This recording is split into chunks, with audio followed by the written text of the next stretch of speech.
They say we all have two things in common: death and taxes. While the former is certainly true for all of us, hopefully, this is something that happens at the end of life, during old age. As a CNA working in assisted living for over a year, including enhanced assisted and memory care, I've seen the end of life process, including hospice care. And along with my work experience, I've done some additional research, and I would like to share with you the usual process through the levels of assisted living and explain what hospice really is. So, when is an older adult ready for assisted living? When the management of the home and the yard becomes more difficult for an aging adult or couple, it's a really good time to explore assisted living options. And you could even have a relative move into the home if that's something that's possible for you.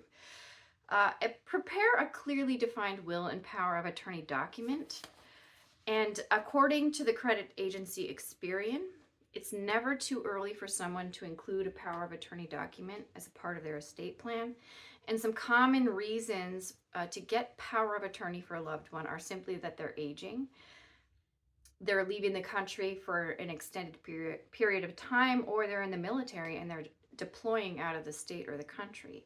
And a person must be well enough to understand and sign a power of attorney document in order for it to be legally enforceable.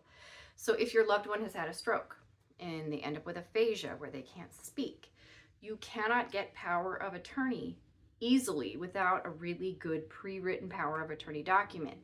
So if that happens and they don't have that pre-written document, often it's expensive and it's time consuming going through the court system to get that power of attorney. So have that document, please.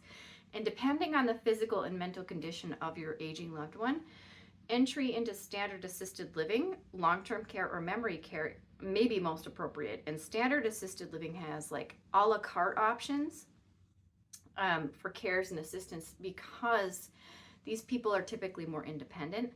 For long-term care and memory care or enhanced assisted living, there's usually a package price because it requires more intensive cares for those people. So now that you have a better understanding of when it's time for and how to enter assisted living, let's talk about what living in this setting actually looks like. So assisted living options they vary depending state to state and then also facility to facility within that state. And so first you want to define your budget and see if you have long-term care insurance, because this often covers some, if not all, of your assisted living expenses. So Medicare and other health insurances will usually cover long-term care if that's medically required, but long-term care insurance is a really good idea for older adults because it covers other assisted living expenses that the Medicare won't cover, so it will end up saving you money. If a loved one is experiencing dementia, DOVE, which stands for Dementia Orientation and Values Training, which was provided to me by my employer at a workshop, my employer Presbyterian Homes and Services, and it provides appropriate and beneficial ways to communicate and interact with these loved ones with dementia. And within this resource, there's many helpful tips.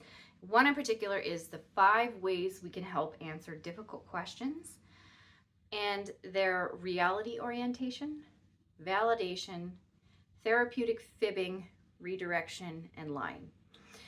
These are to be used depending on the severity of the dementia and the particular situation, when sometimes this person will, due to the confusion from the dementia, will ask a question that if you answer accurately and directly will cause them unnecessary distress.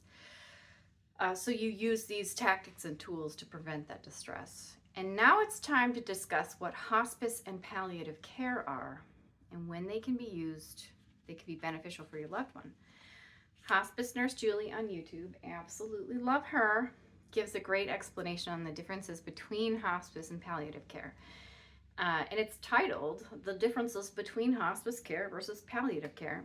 And if you want more information on these topics, I highly recommend this video. So palliative care is for anyone living with chronic illness and whose quality of life would be improved with in-home comfort care. So they're still going to go to the hospital when something goes wrong. They're still going to go to the ER, things like that. It's just that a nurse comes like once or twice a week and provides them with medications and treatments to keep them comfortable. Hospice care is similar in that way, except with hospice, typically emergency room visits do not happen, hospital stays do not happen. And this is for individuals with a prognosis, a life expectancy of 6 months or less. And those people don't want to experience those hospital stays anymore. So what we see with a lot of seniors is, because at the end of life, you start to have more and more of those hospital stays. And when they come back, they lose a lot of muscle tone. So their mobility decreases. And they're at the end of their life anyway. So the focus becomes comfort in their home and preventing those hospital stays. So it's a really good option for a lot of aging adults at the end of their life. And for everyone lucky enough to live a long life, preparation for end-of-life care will be required. And while some of us can avoid taxes, none of us can avoid eventual death. And it's much easier to begin planning and exploring the different living settings. And as aging and disease advances, consider palliative care or hospice care as in-home comfort care options.